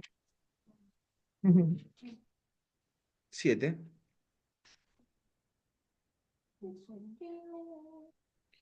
Miren, aquí aparece la figura de por qué a Jesús le dicen hijo de hombre. ¿Han escuchado esa frase? Hijo de hombre. Ahora, ¿por qué a Jesús le dicen hijo de hombre? Nosotros entendemos muchas veces que hijo de hombre es porque hijo de José, ¿cierto? Pero el Jesús como hijo de hombre tiene un significado, nuevamente voy a usar la palabra, escatológico, ¿ya? Un significado que tiene que ver con algo de un evento futuro, ¿ya? Y tiene un significado profundo también en la autoridad de Jesús. ¿Y saben de dónde saca esto? Daniel. Daniel capítulo 7, mire. El 11 dice, yo seguí mirando porque podía oír las palabras arrogantes del cuerno pequeño. Seguí mirando hasta que mataron a la cuarta bestia y su cuerpo fue destruido por el fuego. A las otras tres bestias les quitaron autoridad, pero se les permitió seguir con vida un poco más. El 13. Mientras continuó mi visión esa noche, vi a alguien parecido a un hijo de hombre. Primera frase. ¿Parecido a quién? A un hijo de hombre. ¿Cierto? Descender con las nubes del cielo. Se acercó al anciano. En otra versión dice al anciano de días. Ya, de ahí surge la famosa canción Anciano de días. Y lo llevaron ante su presencia. Se le dio autoridad. ¿A quién? ¿A quién se le dio autoridad? El Hijo del Hombre. Al hijo del hombre. ¿Estamos bien ahí? Al Hijo del Hombre se le dio autoridad, honra y soberanía sobre todas las naciones del mundo, para que lo obedecieran los de toda raza, nación y lengua. Su gobierno es eterno, no tendrá fin, su reino jamás será destruido. ¿Se acuerdan que vimos esa profecía anteriormente? ¿Cierto? Entonces, lo que está diciendo Daniel, o lo que está diciendo Jesús en el Nuevo Testamento, es precisamente que Él es el cumplimiento de la profecía de Daniel. Yo soy el Hijo del Hombre, a quien se le ha dado autoridad, soberanía, honra sobre todas las naciones para que obedezcan. Por lo tanto, Jesús es esa figura de Hijo de Hombre como el juez también, el que va a juzgar, ¿cierto? En el día postrero, Él va a juzgar a todas las personas porque tiene la autoridad. ¿Ya? Entonces, esa profecía es interesante sobre el Hijo de Hombre, ¿ya? Y lo usa también en Apocalipsis, ¿ya? Después búsquenlo en Apocalipsis si quieren la figura de Hijo de Hombre, ¿ya? Porque Juan usa mucho literatura de Daniel. Mateo Después 24, tenemos, dígame, hermana querida, Mateo 24:30 también. Ahí también se usa el término de hijo del hombre. Hijo de Hombre, ¿cierto? ¿Y de qué está hablando Mateo 24? Dice, entonces aparecerá la señal del Hijo del Hombre en el cielo, y entonces lamentarán todas las tribus de la tierra y verán al Hijo del Hombre viniendo sobre las nubes del cielo con poder y gran gloria. ¿Viniendo de dónde? Viniendo del cielo, De las nubes del cielo. viniendo sobre las nubes del cielo con poder Ya. y gran gloria. Y el 13 de Daniel dice, mientras continuó visión esa noche, vi a alguien pareció un hijo de hombre descender con las nubes del cielo. O sea, se dan cuenta que es muy similar lo que habla Daniel, lo que habla Mateo 24, y está todo mayormente escrito en un orden, ¿cierto?, de los eventos futuros, ¿cierto?, donde este hijo de hombre va a juzgar. Entonces, cuando Jesús habla y se trata a sí mismo como hijo de hombre, él no está diciendo que es hijo de José, no está diciendo que vino en forma humana. Lo que Jesús está diciendo, yo soy el hijo del hombre. O sea, yo soy el que viene de manera, el juez justo que va a venir acá y al que se le ha dado autoridad, dominio. ¿Ya? Hermano Diego, Pastor, y otra cita del Hijo del Hombre, así sí, textual, bueno, textual no, pero que entendió Caifás fue cuando estaba Jesús en el juicio y Caifás le pregunta algo y él responde, y el Hijo del Hombre vendrá sobre las nubes y hace todo como este dibujo. Caifás entendió lo que le estaba diciendo, él estaba adjudicándose esta este identidad título, que Daniel habla en este texto. Por excelente. eso se raja la ropa, porque entiende lo que le está diciendo. O sea, me estás diciendo que tú eres aquel que va a juzgar todo Dios, en Claro, definitiva. al que se le ha dado toda autoridad, todo dominio, se le ha dado todo, prácticamente toda la autoridad. Excelente, o sea, entonces en el Nuevo Testamento, cuando ustedes leen esa figura de hijo de hombre, siempre tienen que tratar de relacionarlo con Daniel, ¿ya? Con Daniel, con la profecía de Daniel. Y si ustedes miran Apocalipsis, no me acuerdo en este momento, me parece capítulo 1, en la visión de Juan, en Apocalipsis, eh, también aparece la figura, déjenme buscar acá, de hijo de hombre, ¿ya? Con esto vamos cerrando, ¿ya? Pero vamos bien, ustedes se conectaron tarde, así que no me echen la culpa a mí, ¿ya? Así que vamos bien. A ver,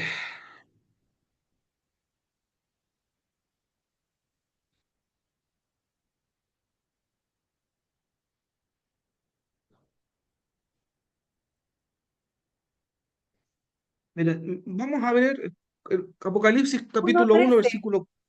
¿Cuál? 1:13. Excelente, ya. Veamos el contexto inmediato, el capítulo 1 versículo 9, ¿ya? Dice, yo Juan, soy hermano de ustedes, yo tengo la NTV por si acaso, ya, mi esposa tiene esa, así que por eso estoy leyendo eso. Yo Juan, soy hermano de ustedes y su compañero en el sufrimiento en el reino de Dios y en la paciente perseverancia a la que Jesús nos llama. Me exiliaron a la isla de Patmos por predicar la palabra de Dios y por mi testimonio acerca de Jesús. El 10 era el día del Señor y yo estaba adorando en el Espíritu. De repente oí detrás de mí una fuerte voz, como un toque de trompeta, que decía, escribe en un libro todo lo que veas y envíalo a las 7 ciudades que están en las ciudades de Éfeso, Esmirna, Pérgamo, Tiatira, Sardis, Filadelfia y la Odisea. Cuando me di vuelta para ver quién era, me hablaba, vi 7 candelabros de oro y de pie en medio de los candelabros había alguien semejante al Hijo del Hombre. Nuevamente, Hijo de Hombre. Vestía túnica larga con una banda de oro que cruzaba el pecho, la cabeza y el cabello eran blancos como lana, tan blancos como la nieve, y los ojos eran como llamas de fuego, los pies eran como bronce, pulido, refinado, ¿cierto? eh, en un horno y su voz tronaba como tronantes olas del mar. Tenía 7 estrellas en la mano derecha y una espada aguda de doble filo salía de su boca, y la cara era semejante al sol cuando brilla en todo su esplendor. Cuando lo vi, caí a sus pies como muerto. Él puso la mano derecha sobre mí y me dijo, no tengas miedo, yo soy el primero, el último, soy el que vive, el que estuve muerto, pero mira, ahora estoy vivo por siempre y para siempre, y tengo en mi poder, ahí figura de poder, las llaves de la muerte y de la tumba. ¿Ya? Se dan cuenta que en ese contexto de Juan también usa la figura de hijo de hombre. ¿Ya? Y esa misma figura, también la usa Daniel. También la usa Daniel para hablar acerca sobre el anciano de Días, que también tenía pelo blanco como la nieve. Eh, Aquí miren, estamos en Daniel 7, ¿cierto? Volvamos a Daniel 7 y miren el versículo 8, ¿ya? ¿Están mareados o están bien? ¿Están bien? ¿Están bien? ¿Están bien? Qué bueno, hermano. ¿Ya? Dice, el 8 dice, mientras yo miraba los cuernos, surgió de pronto otro cuerno pequeño entre ellos. 3 de los primeros cuernos fueron arrancados de raíz para darle lugar al nuevo. Este cuerno pequeño tenía ojos que parecían humanos y una boca que presumía con arrogancia. Observé mientras colocaban unos tronos en su lugar y el anciano se sentó ¿a qué? A juzgar, dice esta versión. El anciano se sentó a juzgar. Su ropa era blanca como la nieve. Apocalipsis capítulo 1, ¿cierto? Su cabello se parecía a la lana más pura. Apocalipsis capítulo 1. Se sentó sobre un trono ardiente, con ruedas en llamas y un río de fuego. Brotaba de su presencia. Millones de ángeles le atendían. Muchos millones se pusieron de pie para servirle. Entonces comenzó la sesión del tribunal y se abrieron los libros. ¿Dónde aparece la figura de los libros? Apocalipsis. ¿Se dan cuenta? Y yo seguí mirando porque podía oír las palabras arrogantes del cuerno pequeño, seguí mirando, y ahí nuevamente todo lo que leímos respecto a la figura del Hijo del Hombre, el anciano de día. Entonces, aquí los quiero llevar a que para entender Apocalipsis y para entender la figura del Cristo, del Mesías, como el juez, tenemos que entender a Daniel. ¿Se dan cuenta? O sea, yo no puedo leer Apocalipsis si primero no hago un repaso por el libro de Daniel para entender la figura del Cristo. ¿Ya? Entonces, cuando yo leo a Daniel, me voy a leer Apocalipsis, porque Juan usa mucha literatura de Daniel, ¿ya? Mucha literatura apocalíptica de Daniel y también de Ezequiel. ¿Ya? Entonces, terminamos. El reino de Dios y el fin de los reinos, la visión del Hijo del Hombre. ¿Qué más? Cuarto, las profecías sobre el tiempo del fin, la visión del carnero y el macho cabrío. ¿Ya? Eso después, si quieren, se los puedo explicar. De qué se trata la visión. La profecía de las 70 semanas. La famosa profecía de las 70 semanas, que no son 70 semanas, hermano, como se plantea, ¿cierto? Porque ellos no tenían el calendario de luna a domingo, ¿ya? Principalmente tenían que ver con años, ¿ya? Son alrededor de esas 70 semanas, comprenden alrededor de 490 años, más o menos, ¿ya? Tenemos la profecía de las 70 semanas, el tiempo del fin y la resurrección en Daniel capítulo 12, ¿ya? Y ya después, finalmente, la oración de Daniel, la vida de oración y arrepentimiento, ¿cierto? La oración de Daniel por el arrepentimiento de Israel. Por lo tanto, para terminar, profetas mayores, ¿bajo qué reinados estaban ellos, cierto? Isaías bajo Usías, Jotam, Acaz y Ezequías. Jeremías bajo Josías, Joacás, Joaquín, Sedequías. Lamentaciones bajo el reinado de Sedequías. Ezequiel estuvo bajo el exilio de Nabucodonosor y Joaquín, que estuvo en el exilio también, el rey Joaquín. Y Daniel bajo Nabucodonosor, Belsasar, Darío el Medo y Ciro el Grande. ¿Ya? Como conclusión de estas dos clases, los profetas mayores, Isaías, Jeremías, Lamentaciones, Ezequiel y Daniel, representan la interacción constante de Dios, se lo estoy leyendo de la diapositiva, con su pueblo en tiempos de crisis. Dios interactúa con el pueblo en medio de la crisis. A través de mensajes de juicio y misericordia, Dios castiga la desobediencia, pero ofrece una esperanza de restauración. ¿Se dan cuenta? Siempre hubo palabras de restauración en cada profeta. Para quienes se arrepienten, interesante, si el pueblo no se arrepentía, no había misericordia, eran soberbios. Los profetas anuncian el exilio babilónico como consecuencia de la infidelidad de Israel, pero también la promesa de un retorno y una relación renovada con Dios. Además, predicen la llegada del Mesías. Ahí está el gran tema del profetismo, el reino mesiánico, quien trae la redención final y establece el reino de Dios. En todo momento destacan la soberanía divina sobre la historia y las naciones, asegurando que aún en medio de catástrofes, Dios tiene el control. Este mensaje de juicio, de arrepentimiento y esperanza sigue siendo relevante hoy, ¿o no? Recordándonos el llamado de Dios hacia una vida de fidelidad y la promesa de redención a través de Jesucristo nuestro Señor. ¿Ya? Entonces, hasta ahí son los profetas mayores. ¿Ya? ¿Comentarios? ¿Dudas al respecto? ¿Qué les pareció? ¿No les pareció? ¿Alguien que quiera comentar? El hermano Claudio. Yo quería Hermano Claudio. preguntar, son como 10 preguntas, pero ya me lo olvidaron 8, así que voy a Ya. preguntar, ¿son no? El Hijo del Hombre, y la otra ya se me olvidó. No, la otra es cuando a Ezequiel lo sacan del- de donde vive, pero resulta que está ahí mismo, según lo que estaba leyendo, como que se va de un lado a otro, pero no sale como a Babilonia, por ejemplo, una cosa así, pero están dentro del mismo reinado, del mismo Israel, una cosa así.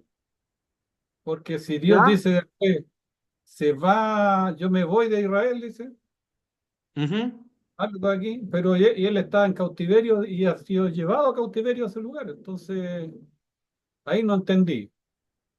Ya. Y resulta del Hijo del Hombre se me imagina a mí como eran visiones, bueno, las visiones que tenía Ezequiel, que eran cosas que no se pueden en la normalidad de lo que vemos nosotros, no la podemos verla. Pero cuando hablas del Hijo del Hombre, se imagina a mí alguien semejante a un humano, porque ya que Dios no tenía forma, se me imagina a Ujú. mí que lo destaca así de esa forma como hijo de hombre, no como un hombre, no lo destacó como un hombre, sino como hijo de hombre, una cosa así, con forma de Ya. hombre. Así me Ujú. le figura a mí. Y esas Ya. dos preguntas quiero que me las aclare un poquito. Bien.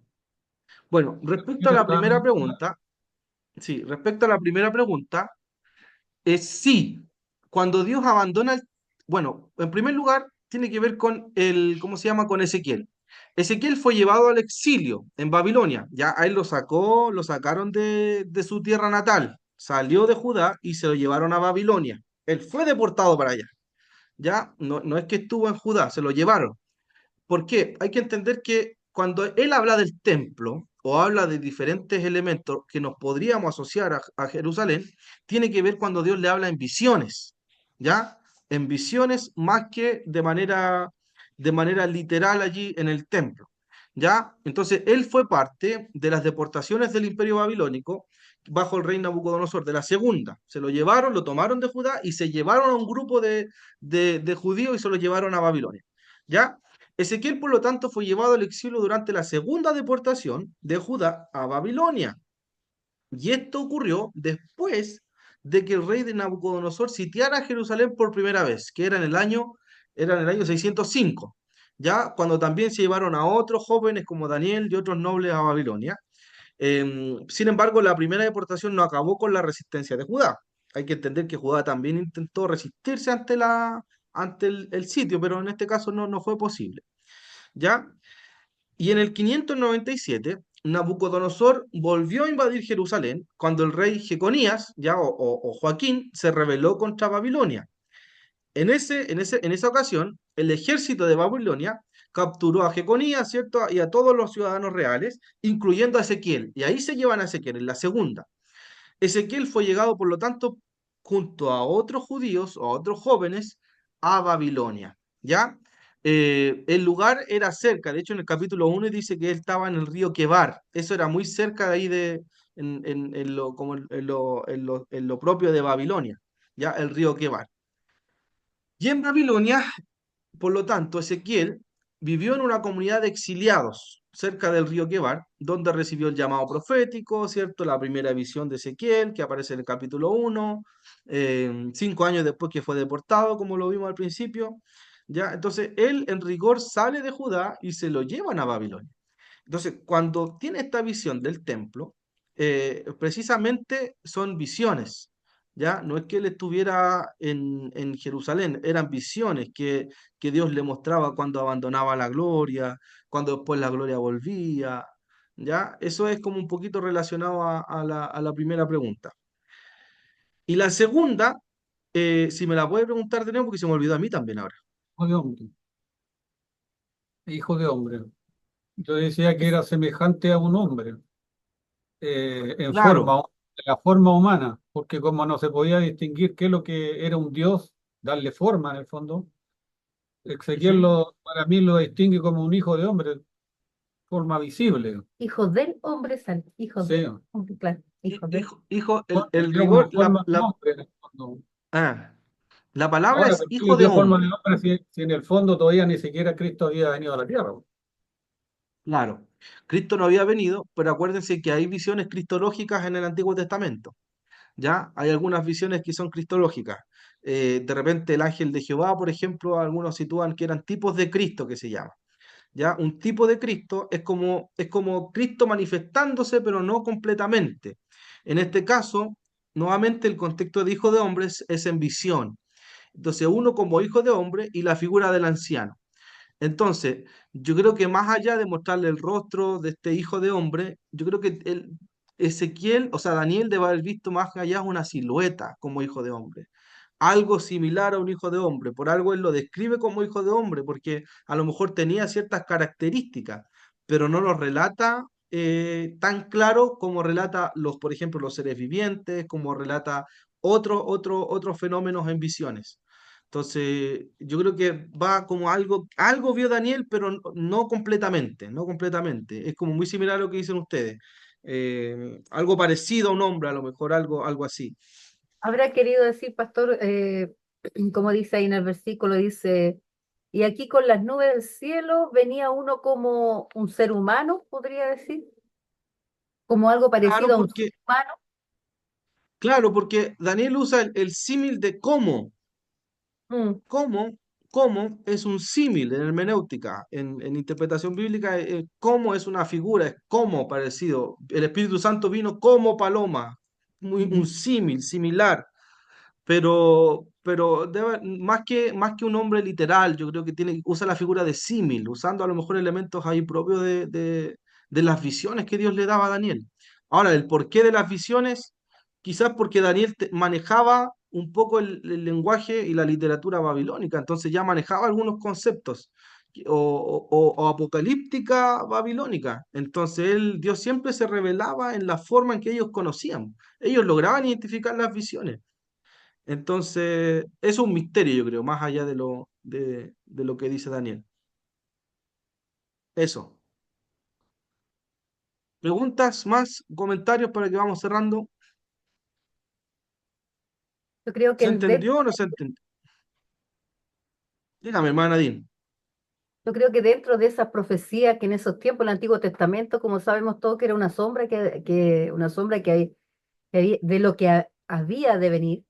Yo creo que en eso hay como revelaciones, revelación de Dios hacia Claro, los hombres ungidos para que ellos pudieran interpretar un futuro de venir. Pienso que también claro, dentro de eso, de lo que hemos estudiado, revelación, ¿cierto? claro. Inspiración, iluminación. Yo creo que dentro todavía Dios estaba actuando en los hombres para anunciar su venida, humanamente, digamos. Pienso, Claro. la postura, Sí, pues, hay que entender el Antiguo Testamento es sombra figura de lo que había de venir. O sea, todas estas visiones gloriosas que tenía Daniel, que tenía Ezequiel, que tenía Isaías, no se comparaba con la venida del Señor, como era todo sombra y figura. ¿Se acuerdan el Claro. pasaje? Hay un profeta, no me acuerdo si es un profeta menor, parece que dice, la gloria postrera será mayor que la primera, ¿cierto? ¿Se acuerdan? No me acuerdo qué profeta era, no lo logro acordar. Pero precisamente esa profecía, ¿cuál era la gloria primera? El Antiguo El Testamento. templo. El templo, ¿cierto? La Templo, gloria primera, la gloria del templo, la gloria de esta primera gloria que apareció, la primera gloria Manifestación de Dios divina. manifestándose en el arca, toda la gloria no se compara con la gloria postrera. ¿Cuál es la gloria postrera? El tabernáculo viviente, dice Juan capítulo 1, que es Cristo Cristo. el Señor, ¿cierto? Esta gloria primera no se compara con la gloria postrera, que es Cristo el Señor. Entonces, todo eso era sombra y figura de lo que había de venir, como dice el libro de Hebreo. Hermano Diego, Eh, Tomando un poco las palabras de usted, pastor, es como, claro, si bien los profetas hablan de un momento específico dentro de la historia de Israel, que es lo previo al exilio, el exilio y lo que viene después, en ese futuro, mirando a este rey mesiánico que gobierne a Israel y que ponga orden a Israel, todas estas promesas, toda esta visión que tienen los profetas, tiene su completa y confirmación en la persona de Jesús. claro, Entonces, es importante entender, si bien los profetas hablaron y hablaron de parte de Dios, lo que ellos a través de ciertos lenguajes como el Hijo del Hombre, el templo, todo hacía referencia a Cristo. Si uno analiza a Juan, en Mateo, todas esas referencias antiguo testamentarias o veterotestamentarias, en la persona de Jesús se replantean. Él es el templo, Él es mm, el Hijo del Hombre, Él es el cumplimiento de la promesa a Abraham. Entonces, Cristo es lo nuevo, no nuevo diciendo que lo viejo está mal, sino mm, lo viejo, la Torá y los profetas, todo esto trabajaba en personas y las personas estaban quebradas. ¿Y Cristo qué claro. hace? Toma a estas personas y las redignifica y las hace imagen, de Dios. Eso, pastor. Si me Excelente. equivoqué en algo, me corrige al tiro. No, excelente, excelente, ¿cierto? Lo que pasa es que Cristo es el cumplimiento de toda la profecía prácticamente. Entonces, Cristo es lo más glorioso que había, que hay, existe y que fue y que va a existir siempre. Los profetas hablaban de él. ¿Se acuerdan en la transfiguración, po? Aparece Elías y aparece Moisés, ¿cierto? Aparece la ley y aparecen los profetas. Y dice, y la voz del cielo dijo, este es mi hijo, oíd, a él oíd. Toda la profecía y toda la ley se centra en Cristo, el Señor. Entonces, las grandes profecías de Daniel, Ezequiel y de los profetas mayores y menores tienen relación precisamente con el Mesías. Juicio y restauración. Juicio y restauración. Hermano Lucas, Pastor, perdone, en Ageo 2:9, lo busqué en el celular, dice, la gloria postrera de esta casa será mayor que la primera, dice el Señor de los Ageo, ejércitos. Él. excelente, Ageo. ¿Y en qué contexto está Ageo? ¿Se acuerdan? Hay contexto con libro histórico, hay Ageo. Nehemías y Esdras. Nehemías y Esdras. Contexto de Ageo. Está la caravana, primera, segunda caravana para que Israel vuelva a reconstruir las murallas del templo, a reconstruir las murallas y el templo. ¿Se acuerdan? Entonces, Ageo, al decir ese texto, lo está diciendo en ese contexto, que la gloria postrera, o sea, este Jesús es mayor que esta primera gloria que vamos a tener. Entonces, no se compara esa gloria. O sea, ahí, por ejemplo, en el contexto inmediato lo entendemos que quizás algunos pueden interpretar que es el segundo templo que ellos van a reconstruir, pero proféticamente lo entendemos como este tabernáculo viviente que iba a ser Cristo el Señor, ¿cierto? Gracias, hermana Nadine. Muchas gracias. Hermano Lucas, Pastor, yo Sí, estaba pensando en algo acerca de la manifestación, cómo se veía el Hijo del Hombre, ¿cierto? Entonces pensaba en esto que estábamos hablando delante acerca de la teofanía de Dios, de que Dios se manifiesta de cierta forma. Entonces lo claro. miraba yo que Jesús, o sea, que Jesús se presentó como hombre porque es lo más fácil de identificarse. Porque si Cristo se hubiese mostrado con su gloria como Él era, no, a lo mejor no hubiese sido tan fácil de identificar para los profetas y para los varones que también le vieron, ¿cierto? Porque se dice que Jesús también iba en esos tres que se presentaron cuando estaba Job, ¿cierto? Con los varones que estaban en el horno de fuego, que dicen que vieron a alguien semejante al Hijo del Hombre. Entonces, Jesús, la manera más práctica para presentarse delante de las personas era como el Hijo del Hombre. Entonces, Ujú, también esa era la forma en la cual él iba a venir a presentarse en el Nuevo Testamento como alguien cercano, como el Hijo del Hombre, pues. claro. Sí. Lo que pasa es que lo que usted dice está muy bien. Siempre Dios usaba elementos simples para que entendieran los profetas. Usted dirá que siempre eran las visiones, no eran tan simples, pero en el contexto donde ellos estaban, donde ellos entendían, por más. De hecho, cuando muchos de ellos, incluso Juan en el capítulo 1 y Isaías en el capítulo 6 dicen que no pudieron sostenerse de pie al ver estas visiones, ¿cierto? La gloria era tan grande que no la podían contemplar. Dice que ahí, dice Juan, caí como muerto, dice cae como muerto cuando vi esta gloria. Entonces, claro, lo que dice Lucas tiene lógica. Eran formas en que ellos podían entender esta figura que apareció en Daniel, esta figura que en el foso de los leones, precisamente, el ángel de Jehová también que luchaba constantemente o aparecía dando esperanza, eran formas en que Dios se manifestaba. Ahora, es importante, son tipos de Cristo, tipos de Cristo. Tipos de Cristo en teología es una figura, una forma de Cristo. ¿Ya? Es una forma, no es el Cristo completo, es como que Cristo aparecía de repente, figuras de la segunda persona de la Trinidad y después desaparecía, ¿ya? Entonces, excelente, excelente.